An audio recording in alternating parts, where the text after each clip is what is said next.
Astronauts to the moon. Ignition sequence start. 3, 2, 1. Houston, we have a problem. Liftoff. We have a liftoff. We copy you on the ground. You got a bunch of guys about to turn blue. What you're seeing here is a mirage. What's going on, everyone? It's Jeranism, back with another video for you today. Gonna talk about the Eclipse, and boy will I get hated for this. Regardless, as I've said since day one, all I want is the truth. So one of the difficult parts of doing what we do, researching and discussing this deception of living on a ball, is that we are always having to make some assumptions and some guesses. We've been lied to, and so finding the truth will not be easy. That said, unlike most flat earthers as of this moment, I find nothing wrong with the globe model Eclipse shadow. So, recently I thought I found the globe killer, and so I came out with a video saying that there was no star trails on globe Earth. But in that video I challenged globe believers to prove it was possible to get star trails while aimed at Polaris. Well, Wolfie6020 proved it. Yes, many people have emailed me since or posted on Ask.fm to say, but Wolfie didn't include the speed, or he didn't include Earth's orbit around the sun. And I had to stop them and say that's called moving the goalposts. I said in that challenge that you can't put a camera on a globe, aim it at Polaris, spin it, and have the camera stay fixed on the North Star. Wolfie proved, simply, that I was wrong. Now, I was wrong because, as you can see here, my globe has a tiny error, it slips.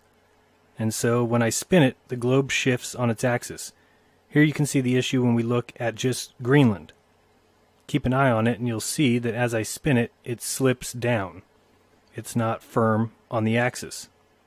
Now we'll look at the south and you can see the same thing. You'll see, and if you look at the little notch of Antarctica that I put this little thumbtack on, see how it slips down? We'll do it one more time. It'll come up, and as I'm spinning the globe, it slips like that. So that slip, that little tiny error, was causing my camera, aimed at Polaris, to fall off target.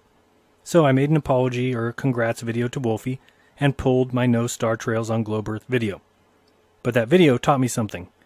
I was glad that I did the video like I did, as a challenge video. I told myself, next time I think I've got that gotcha globe killer, I would do a challenge video. This way, if someone showed me, then great. Number one, I learned. Number two, people watching would learn. And number three, I could just delete the challenge video and move on. The problem that I see is in regards to the recent issues people are having with the solar eclipse shadow. As soon as I saw the video, I said, interesting, I'll check that out.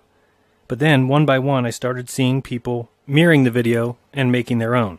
Videos titled, Nail in the Coffin, Proof of the Heliocentric Lie, Solar Eclipses Prove that the Earth is Flat. And I was hoping they were right, and well, they aren't.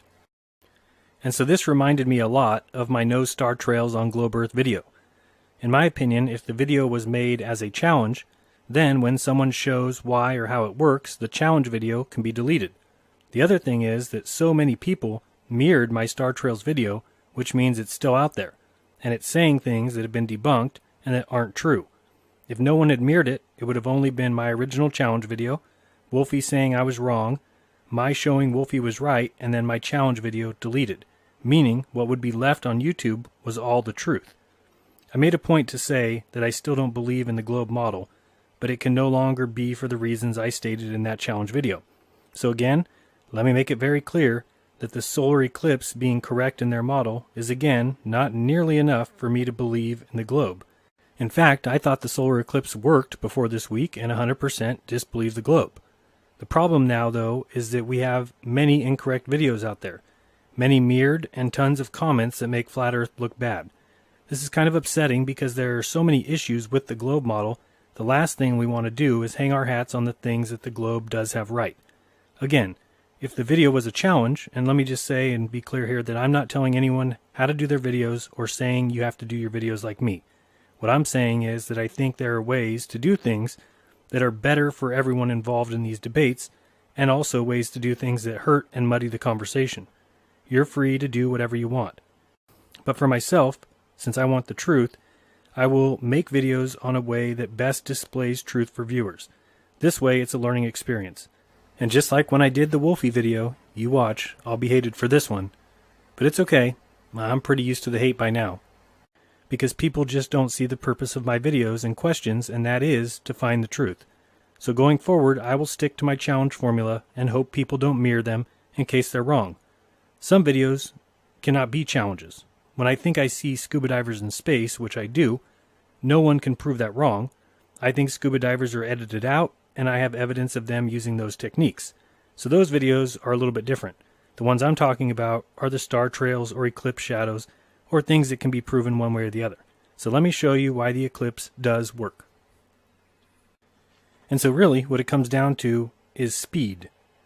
Here we have two tracks, and the blue car goes around 1,000 miles per hour, and the red car goes about 2,300 miles per hour. Now, if you drove around in the blue car, you would actually see the red car appear to go backward at times. Let's look at a more scale model. Here you can see the Earth in the center spinning once around. Actually, I have it go twice. And if you look at the moon is on a 1.5 million mile orbit, and it's moving much faster because the Earth is only going around 24,901 miles in a day, but the moon in a day travels 55,000 miles, over double what the Earth's spin is. And even though the moon is faster, from our vantage point, the moon would look to go backwards. Now, I don't believe any of this. The moon is not 240,000 miles away, and the sun is certainly not 93 million miles away, or a million times the size of the Earth. And we have great evidence for all these claims. But to say that the heliocentric model is wrong about eclipses just isn't true. And so if we take this model and we add the sun rays, then you can see that the moon going through those sun rays causing the eclipse, the calculated speed of the moon would be more than the spin of the Earth. Therefore, the shadow would go from west to east. Now, I'm going to show you on a modeled example, but this modeled example will have the moon very close, but what I'm trying to show you is the difference that it would make in speed. First, we're going to have the Earth spinning extremely fast, and you will see that that shadow definitely moves east to west. But simply by making the moon move faster than the Earth, which is the case in the heliocentric model, now you'll see the shadow move across the United States as it's supposed to, coming up here later in August. And so while it is a little counterintuitive and it is a little bit tough to understand, if you do model it out correctly, the heliocentric model does correctly predict the direction of the shadow on the eclipse. So this particular video that we're looking at now, for some reason calls this image a accurate representation of the Earth and Moon system, which of course we know is not at all close to being true because the moon is located 30 Earth diameters away from the Earth in the heliocentric model. Again, not that I believe it, but simply saying that this is accurate is not true. It's not what they're claiming is the truth. And so again, while this video does say that it's an accurate and well synchronized visual representation of the Earth and lunar cycle, it's not necessarily what they believe to be true. It may be what they show in a lot of their depictions, but it's not at all what they claim is happening in the heliocentric model. An accurate depiction would be to take the Earth, as you see it there on the left, and then add 30 Earths in between it, and then place the moon. At that point, you have a better understanding of how far away they say the moon actually is. Then it makes more sense when you realize that the moon is moving faster, but on a much larger track than the tiny track that the Earth's spin would be on. So, lastly, we have a little video here of some confused people, mostly because all the little drawings and depictions we get are way out of scale, way out of whack. But let's listen to these guys fumble over it a little bit. It is a little counterintuitive, and the only guy who gets it right is the guy at the end talking about the speed of the moon's orbit. Dear Science, about that eclipse that's happening in August, I heard that the shadow is moving from west to east. But how can that be possible, since the moon moves from east to west? Hi, I'm Sarah Kaplan and I'll be answering for science today. On August 21st, something really exciting is going to happen in the US, a total solar eclipse. This is what happens when the moon passes in front of the sun and it's going to cast a shadow that travels across the United States all the way from the Oregon coast to South Carolina. But wait, the moon rises in the east and sets in the west. Why is the shadow moving from west to east? This is actually a really big question, and even astrophysicists sometimes have trouble answering it. Let's see if any of my colleagues can help. So we're trying to figure out why is it that the eclipse goes from west to east if the moon rises in the east and sets in the west? If we're on the planet and we're looking up. Shouldn't they be traveling the same direction? Yeah, I think so. Well, it has to do with rotation and revolution. Yes. And do you know? The Earth is spinning this way, So and the it- Moon is spinning the same way that the Earth is orbiting, but I the see. Earth is spinning faster than the Moon is orbiting. See, this is why I stick to biology. Okay. Angela's the Earth. So I'm spinning this way, right? I'm But you're running spinning really faster. faster. Yeah, exactly.